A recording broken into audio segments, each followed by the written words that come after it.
Welcome to our channel. Today we how to connect Yoast SEO breadcrumbs to boost rich results step by step clearly. First, log into your WordPress dashboard. Ensure you have the Yoast SEO plugin installed and activated. Navigate to the Yoast SEO settings in the left sidebar. Click on the Search Appearance tab. Select the Breadcrumbs tab within that section. Enable the Breadcrumbs feature by toggling the option to Yes. Customize the breadcrumbs settings according to your preferences. Next, click on Save Changes to apply your breadcrumbs settings. Now, open the theme editor by navigating to Appearance and then Theme Editor. Locate the file named header.php or functions.php. Insert the breadcrumbs code provided by Yoast in the correct place in your theme files.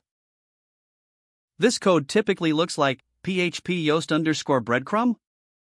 Save your changes to the theme file. To check if the breadcrumbs are displaying correctly, visit your website. Look for the breadcrumbs trail on your pages and posts. If you do not see the breadcrumbs, ensure your theme supports this feature. You may need to adjust the CSS for better styling of the breadcrumbs. Now, proceed to Google Search Console. Submit your website for re-indexing to ensure rich results recognition. Remember to monitor your website's performance. Check the Enhancements section for any updates regarding breadcrumbs. This will help you understand how Google is interpreting your breadcrumbs. Keep your Yoast plugin updated for ongoing support and improvements. If the page does not load, refresh the browser or try again in a private or incognito window. Make sure you are using the correct email address, then retype it carefully to avoid small typos.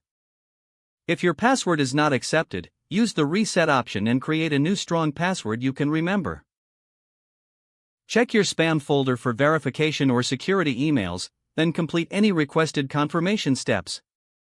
Enable two-factor authentication if available to improve account security and reduce unauthorized access risk. After signing in, review your profile details so your contact information and settings are accurate and current. If you see an error message, note it down and try again after restarting your device and internet connection. Log out when you finish, especially on shared devices, to keep your account and payment information secure. Don't forget to like this video and subscribe to our channel for more step-by-step tech guides.